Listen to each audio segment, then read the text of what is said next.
I know I criticized the artist's way a lot throughout my process, but I also gained incredible insights and have lots of good things to share about it. Let's talk about it in this final installment of my series about the artist's way. First off, let's talk about the most helpful task, but also the most labor-intensive one. I am talking about the morning pages. This is the most work you will put into your Artist's Way challenge for sure. 3 pages of stream of conscious every day for 12 weeks. This is a difficult task that will challenge you. And full disclosure, after my husband stopped participating in the Artist's Way after week 8, and it was just me, my morning pages suffered a lot. I didn't write as frequently and sometimes not even the full 3 pages. It's safe to say, and I also think clearly visible in my videos, that the Artist's Way was harder to do alone for the final few weeks. Now, why do I think the morning pages are the most helpful task? As a task, you will reread your morning pages in week 9, and that is a game changer. I didn't immediately in week 9 reread them because I had a little bit of space left in my journal. I wanted to fill it fully and then reread the whole thing. I had a lot of fun rereading it, but at the same time it was provoking reflection. I was able to make a list of things I mentioned often, things that bring me joy, that I didn't even realize how excited I was about until I read about it again and again in my morning pages. Like the bookbinding linen, I was excited before I bought it. I was excited while I purchased it, while I was waiting, as well as after it arrived. And that's at least 2 weeks of excitement because of some craft materials. Knowing what brings you joy is valuable insight. Same with what keeps coming up, things you are procrastinating on, things that annoy you every week again and again. And this exercise of rereading your morning pages will give you directions for where to implement change. Here are my most important takeaways from over 2 months of journaling. I should give more attention to bookbinding as an expressive art form. My studio is too small. Without Instagram and marketing, I won't see the results I want to see. My biggest goal still is to create content that I would watch as well. I don't care if it goes well or not. The video I might be most proud of is an absolute niche thing. YouTube is neglecting it horribly, but it's okay because I love it and I love that I created it. To make content I'm proud of years from now. That is my goal.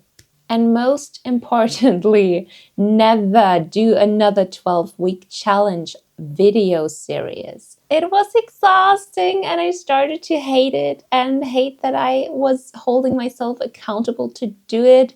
I didn't have a great time. I think it's noticeable in the videos and it's a good thing that it is over now.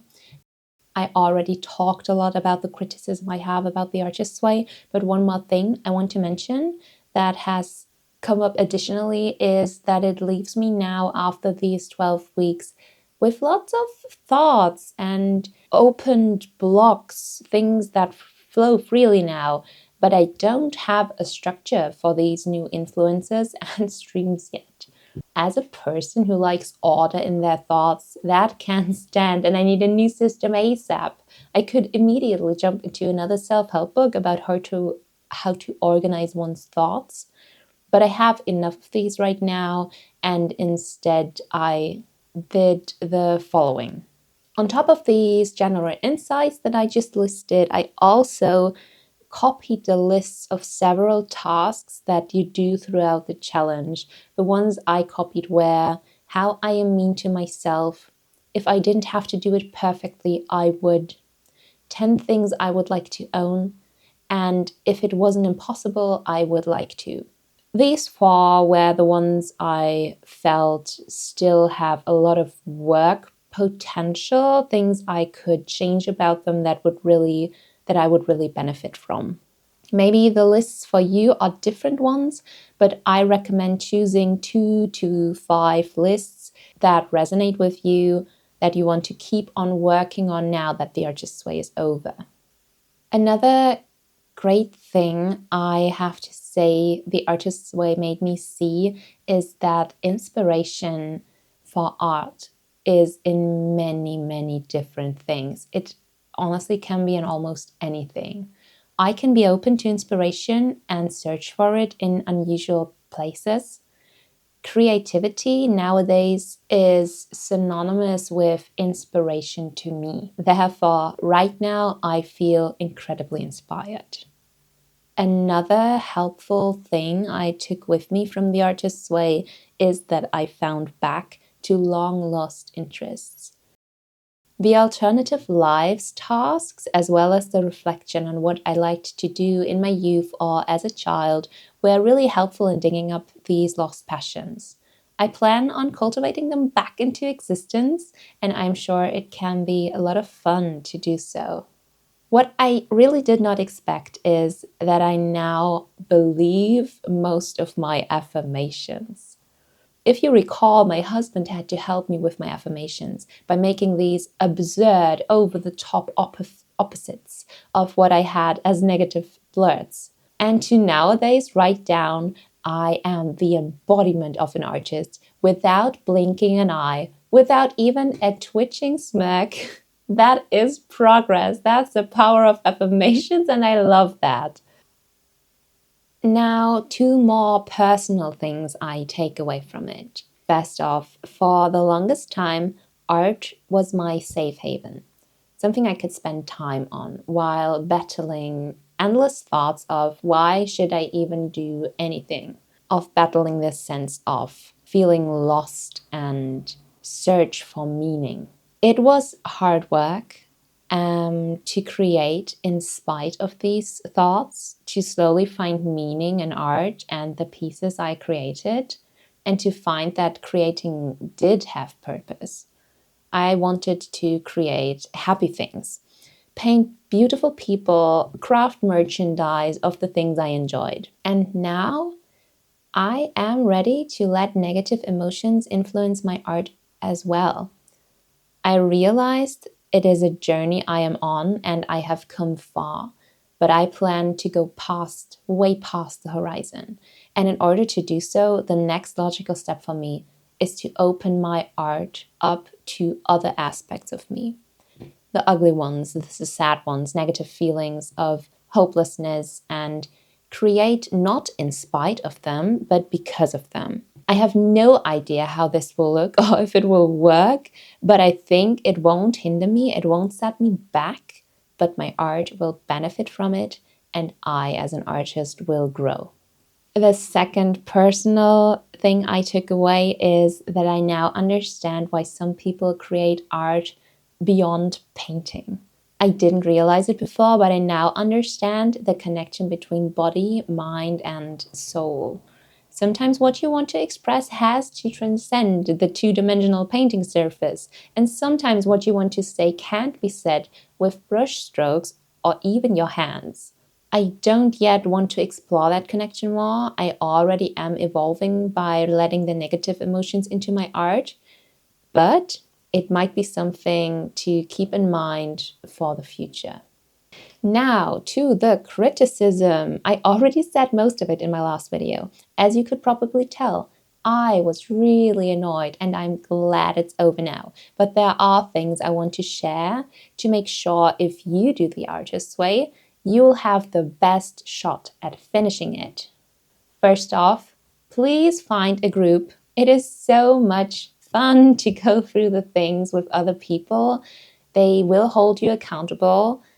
I loved the first 8 weeks with my husband to have someone to ask if a question was unclear, to share the funny metaphors, or if something was resonating with us especially.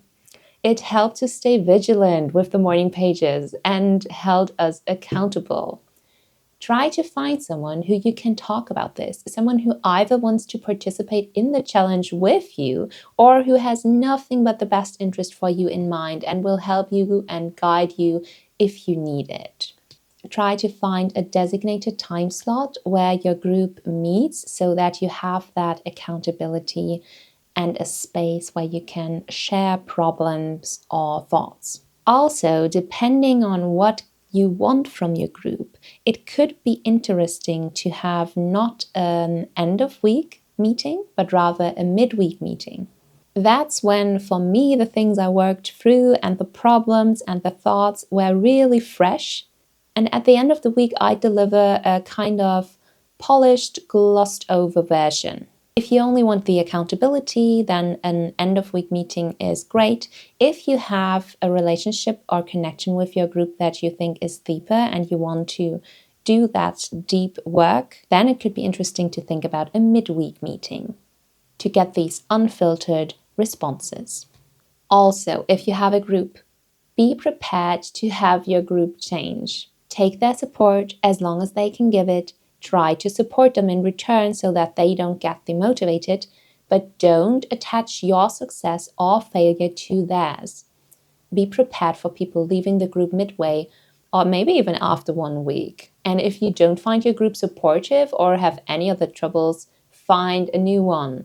Don't let the success of your challenge hinge on the success of your group. There are even special tips nowadays in the new version of The Artist's Way on how to go about finding and participating in a group.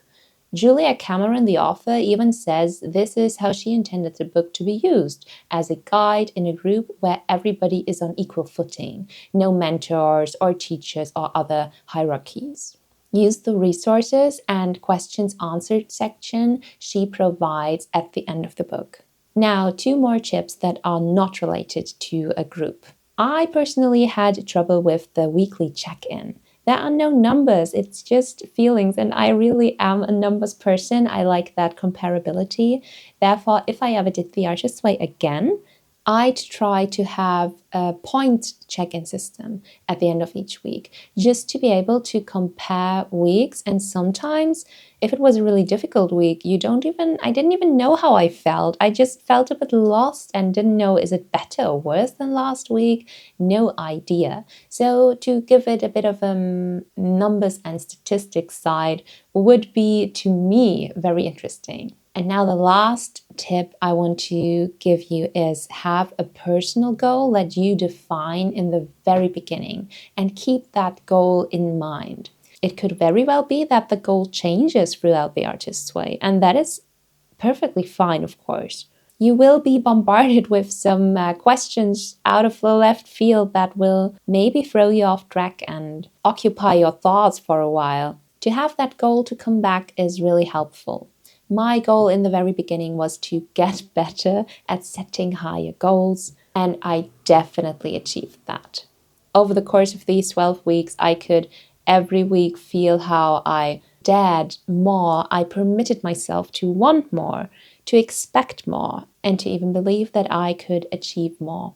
That's all the tips I have for you, and that was my experience with The Artist's Way. I am very excited for the next few weeks and to get all that creative energy out there. Hope to see you in the next one. Bye.